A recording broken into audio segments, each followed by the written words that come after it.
Discuss करना है electric field due to system of charges. लेकिन उसके पहले एक छोटा सा टॉपिक है इलेक्ट्रिक फील्ड लाइंस, वैद्युत क्षेत्र रेखाएं। वैद्युत क्षेत्र रेखाएं होती क्या है? देखिए, ये ऐसी काल्पनिक रेखाएं हैं जो सतत रूप से वैद्युत क्षेत्र की दिशा का प्रदर्शन करती हैं। सतत रूप से वैद्युत क्षेत्र की दिशा का प्रदर्शन करती हैं। इनकी डिफिनीशन होगी, ये ऐसी काल्पनिक रेखाएं हैं जो सतत रूप से वैद्युत क्षेत्र की दिशा का प्रदर्शन करती हैं। इनकी प्रॉपर्टी में आप लिखेंगे कि ये हमेशा प्लस क्यू से स्टार्ट होती हैं और माइनस क्यू पर जाकर खत्म हो जाती हैं। ये वैद्युत क्षेत्र रेखाएं हमेशा प्लस क्यू से स्टार्ट होकर माइनस क्यू पर जाकर खत्म होती हैं। दूसरी प्रॉपर्टी ये है कि अगर कभी सिर्फ प्लस क्यू चार्ज हो तो ये प्लस क्यू चार्ज से वैद्युत क्षेत्र रेखाएं निकलेंगी और अनंत की ओर चली जाएंगी। तीसरी प्रॉपर्टी है, अगर सिर्फ माइनस क्यू आवेश हो तो देख रहे हो माइनस पे आती हैं, प्लस से जाती हैं तो प्लस पे जा रही थी। अगर सिर्फ माइनस चार्ज हो तो इनफाइनाइट से electric field lines minus Q charge की ओर आती हैं। चौथी प्रॉपर्टी देख लीजिए, वैद्युत क्षेत्र रेखाएं एक दूसरे को कभी भी इंटरसेक्ट नहीं करते हैं। इसका मतलब क्या है? Plus Q not plus Q और एक ये माइनस क्यू, तो ये वैद्युत क्षेत्र रेखाएं ऐसे प्लस से निकल के माइनस की ओर जाएंगी। कभी ऐसा नहीं होगा कि इधर से निकल के एक रेखा इसको ऐसा कुछ कट कर दे। ये यहां पर इंटरसेक्शन नहीं होता, नो इंटरसेक्शन। ये कभी भी एक दूसरे को प्रतिच्छेदित नहीं करती हैं। अच्छा, क्यों नहीं प्रतिच्छेदित करती? क्योंकि आप जानते हो कि वैद्युत क्षेत्र रेखाओं का काम क्या है? ये वैद्युत क्षेत्र की दिशा का प्रदर्शन करती हैं। अब अगर यहाँ पर ये इसको इंटरसेक्ट करेंगी तो एक ही पॉइंट पे इलेक्ट्रिक फील्ड के दो डायरेक्शन हो जाएंगे, जो कि पॉसिबल नहीं है। एक पॉइंट पे कोई एक ही डायरेक्शन होगा। तो चौथा पॉइंट ये था कि वैद्युत क्षेत्र रेखाएं एक दूसरे को कभी भी प्रतिच्छेदित नहीं करती हैं। और पांचवी प्रॉपर्टी ये है इसकी कि ये एक क्लोज लूप बनाती हैं, कुछ इस तरह से। तो ये एक छोटा सा टॉपिक था वैद्युत क्षेत्र का। वैद्युत क्षेत्र रेखाएं आपके पास अगर पुरानी बुक होगी तो उसमें लिखा होगा वैद्युत बल रेखाएं। तो वैद्युत बल रेखाएं ना कह के इसका सही नाम है वैद्युत क्षेत्र रेखाएं। चलिए पहुंचते हैं अपने टॉपिक पे। आज का टॉपिक था हमारा electric field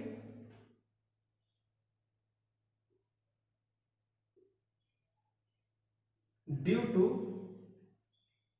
system of charges.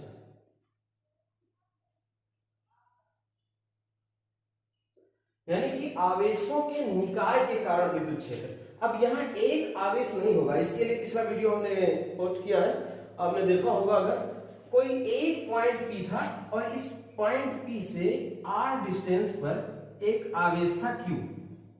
अब ऐसा नहीं है।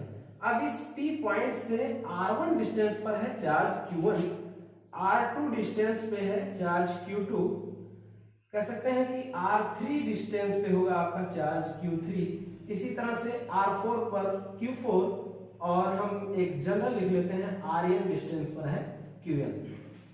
ये दूरियां अलग अलग भी हो सकती हैं, सेम भी हो सकती हैं, इसके बारे में कुछ भी नहीं कहा जा सकता। क्या कहेंगे? P कोई पॉइंट है जिससे r1, r2, r3, dot dot dot rn दूरियों पर charge Q1, Q2, Q3, dot dot dot charge Qn स्थित है। तो इस P पर जो total electric field intensity E होगी वो सुपरपोजिशन थ्योरम से सभी के Q1 के कारण अगर E1 लगे, Q1 के कारण अगर E1 लगे तो E1, Q2 के कारण अगर E2 लग रहा है तो प्लस E2 प्लस E3, इन सभी के वेक्टर एडिशन के ऊपर होगी। यानी vector E is equal to vector E1 plus vector E2 plus vector E3 plus और भी अगर हो तो सब। ओके, सब की वैल्यू लिखते हैं। E इज इक्वल टू होगा 1/4 pi epsilon not into Q1 divide by R1 का square plus 1/4 pi epsilon not into Q2 divide by R2 का square plus 1/4 pi epsilon not into Q3 divide by R3 का square plus ऐसे और भी हो। अगर मान लीजिए हमने यहाँ लिख दिया 1/4 pi plus 1/4πε0 into Qn divide by Rn का स्क्वायर। ध्यान से देखेंगे तो 1/4πε0 सब में कॉमन है। E इज इक्वल टू आपको मिलेगा 1/4πε0 इंटू ब्रैकेट में Q1 डिवाइड बाई R1 का square plus Q2 divide by R2 का square plus dot dot dot plus Qn divide by Rn का स्क्वायर। ओके, हमने क्या किया कि एक कोई पॉइंट है P और P से अलग अलग दूरियों पर अलग अलग चार्जेस रखे हैं। P पर सभी चार्ज के कारण टोटल इलेक्ट्रिक फील्ड इंटेंसिटी यानी वैद्युत क्षेत्र का मान बताना है। Q1 के कारण भी होगा, Q2 के कारण भी होगा, Q3 के कारण भी होगा। हमने मान लिया Q1 के कारण E1, Q2 के कारण E2 और Q3 के कारण E3, इसी तरह से Qn के कारण En है। सबकी वैल्यू आप जानते हैं। पॉइंट चार्ज के कारण इलेक्ट्रिक फील्ड का मान 1/4πε0 इंटू Q/r² होता है। सबकी वैल्यू Q1/r1², Q2/r2²। सभी में एक टर्म कॉमन था 1/4πε0, उसको हमने बाहर कर लिया। अब हमारे पास से व्यंजक मिल गया है E = 1/4πε0 Q1/r1² plus Q2/r2² plus dot dot dot plus Qn/Rn²। इसको समेशन में करके लिख देते हैं। E = आपको मिलेगा 1/4πε0 इंटू समेशन कहां से चार्ज शुरू हो रहा है I = 1 से कहां तक, n तक, Qi डिवाइड बाई Ri का स्क्वायर। तो ये फार्मूला था electric field due to system of charges का। वीडियो को पॉज करके नोट करें, मिटा देते हैं।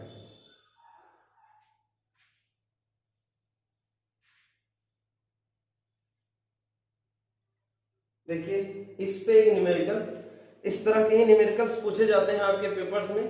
न्यूमेरिकल कुछ इस तरह से है कि 1 माइक्रोकूलम तथा 3 माइक्रोकूलम के दो पॉइंट चार्ज, 1 माइक्रोकूलम यानी Q1 = 1 microcoulomb and Q2 = 3 microcoulomb के दो पॉइंट चार्ज एक दूसरे से 30 सेंटीमीटर की दूरी पर रखे हुए हैं।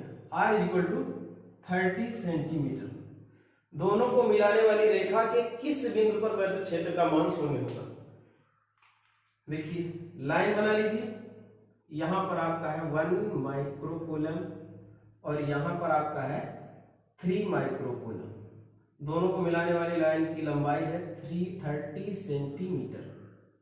पूछा गया है कि मिलाने वाली लाइन के किस पॉइंट पर इलेक्ट्रिक फील्ड इंटेंसिटी 0 होगी। ध्यान से देखिए, 0 होने के चांस क्या है? दोनों पॉजिटिव चार्ज हैं, तो पॉजिटिव चार्ज से इलेक्ट्रिक फील्ड लाइंस आप जानते हैं कि बाहर की ओर जाती हैं। अब इस Q1 के कारण जो इलेक्ट्रिक फील्ड होगा वो बाहर की ओर इस डायरेक्शन में होगा, बाहर की ओर कहीं इस डायरेक्शन में, और इसके कारण जो होगा वो इस डायरेक्शन में। तो 0 होने का चांस जो है वो तभी होगा, मान लो इस पॉइंट पे 0 है और E1 इधर लग रहा है और E2 इधर लग रहा है। तो 0 तभी होगा जब E1 की वैल्यू E2 के बराबर हो जाए। E1 की वैल्यू E2 के बराबर हो जाए, क्योंकि ये दोनों वेक्टर क्वांटिटीज हैं, डायरेक्शन के साथ जोड़ेंगे। E1 को पॉजिटिव लोगे तो E2 को नेगेटिव रखना पड़ेगा, या E2 को पॉजिटिव लोगे तो E1 को नेगेटिव, क्योंकि सेम डायरेक्शन में है या अपोजिट डायरेक्शन में है। मान लिया इस आवेश से इसकी दूरी R सेंटीमीटर है, तो इधर की दूरी कितनी बची? 30 - R सेंटीमीटर। ओके, क्या शर्त है? E1 को किसके बराबर होना चाहिए? E2 के। Now E1 = E2। E1 E2 की वैल्यू लिख लीजिए। E1 = आएगा K 1/4πε0 की जगह पे मैं K लिख रहा हूं। 1/4πε0 की जगह पर मैंने K रख दिया। K × 1 माइक्रोकूलम है तो 1 × 10⁻⁻6 डिवाइड बाई R², R है, R² लिख दीजिए, इक्वल टू K × 3 माइक्रोकूलम तो 3 × 10⁻⁻6 डिवाइड बाई, यहां पर दूरी है 30 - R तो 30 - R का होल स्क्वायर। देखिए k से k कैंसिल हो जाएगा, 10 टू द पावर माइनस 6 से 10 to the power minus 6 cancel हो जाएगा, और आप इसको ऐसा लिख सकते हैं 30 माइनस r का whole square divide by r square is equal to 3। Okay, अब इसे लिखा जा सकता है 30 minus r divide by r का होल स्क्वायर इक्वल टू 3। इधर से स्क्वायर हटाइए, उधर स्क्वायर रूट लीजिए, 30 minus r divide by r is equal to 1.73, root 3 is equal to 1.73। Cross multiply करिए, 30 minus r is equal to 1.73 into r, और 1.73 r plus r is equal to 30। r common करिए, आ जाएगा 1 plus 1.73 plus 1 into r is equal to 30, और r की value हो जाएगी 30 divide by 2.73। Divide करिए, आंसर मिल जाएगा। नोट करिए,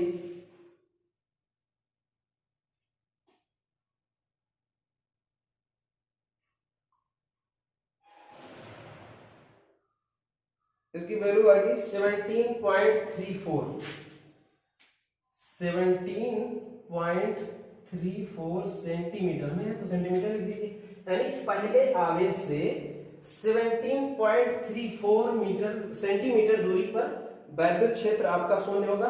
और अगर दूसरे आवेश से पूछा जाए तो 30 में से इतना घटा दीजिए, जो कुछ भी वैल्यू आएगी नियर अबाउट 12.66 आएगा, इतनी दूरी पर आपका वैद्युत क्षेत्र शून्य होगा। तो नोट कीजिए पॉज करके। एक दूसरा क्वेश्चन देखते हैं।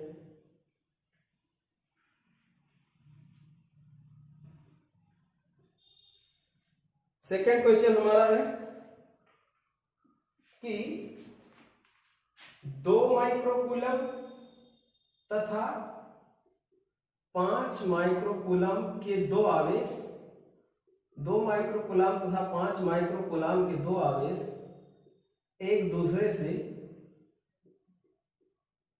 1 मीटर दूरी पर रखे हैं, 1 मीटर दूरी पर रखे हैं। तो दोनों को मिलाने वाली रेखा के, दोनों को मिलाने वाली रेखा के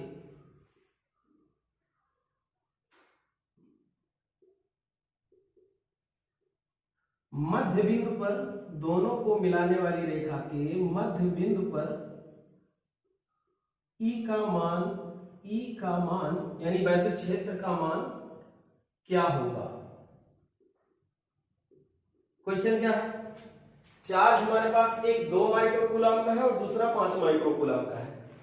तो यहां पर आप बना दीजिए 2 माइक्रोकूलम और 1 मीटर की दूरी पर यहां पर आपका है 5 माइक्रोकूलम, 5 माइक्रोकूलम का।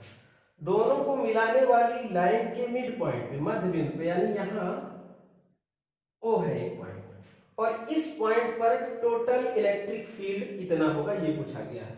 तो इसके कारण E1 मान लीजिए इधर लगेगा, 5 माइक्रोकूलम के कारण, हालांकि ये भी एक पॉजिटिव चार्ज है, तो प्लस चार्ज से इलेक्ट्रिक फील्ड लाइंस बाहर की ओर जाती हैं, मींस E2 इधर होगा। अब E1 और E2 की वैल्यू निकालेंगे, ज्यादा वाले में से कम वाले को घटा देंगे, जो भी वैल्यू आएगी आपको मिल जाएगी। देखिए E1 equal to 1/4 pi epsilon naught into Q1 by R1 का square, 9 into 10 to the power 9, ये 1/4 पाई एप्सिलॉन 0 की वैल्यू है। Q1 यानी फर्स्ट चार्ज कितने का है, 2 माइक्रोकूलम, तो 2 इंटू 10 टू द पावर -6, और R1 पूरी दूरी कितनी है 1 मीटर, और दोनों को मिलाने वाली रेखा के मध्य बिंदु यानी 0.5 मीटर, तो 0.5 मीटर यानी 5 into 10 to the power -1 metre, तो इसका स्क्वायर कर दीजिए, 5 इंटू 10 टू द पावर -1 का स्क्वायर आएगा 9 into 2 into 10 to the power, देखिए 9 - 6 3 divide by 25 into 10 to the power -2, 18 divide by 25 into 10 to the power -2, ऊपर जाएगा 3 और 2 5 हो गया, इतना न्यूटन बाई कूलम। ये आ गया आपका E1। नोट करिए। अब E2 की वैल्यू निकालते हैं। ये E1 है, E2 देखिए, E2 is equal to 9 into 10 to the power 9 into charge है 5 इंटू 10 टू द पावर -6 और डिवाइड बाई वही दूरी 0.5 इंटू 10 टू द 0.5 मीटर, तो 5 इंटू 10 टू द पावर -1, तो 5 into 5 square into 10 to the power -2, एक 5 से एक 5 कैंसिल हो गया, आ गया 9 divide by 5 into 10 to the power 5 ही आएगा। 9 और 2 ये ऊपर जाएगा प्लस हो जाएगा, 9 to 11, 11 - 6 is equal to 5 newton by coulomb. Total intensity आपको चाहिए इस पर, ज्यादा कौन है ये E2, तो E इज इक्वल टू आ गया E2 minus E1, 9 divide by 5 minus 18 divide by 25, solve करिए।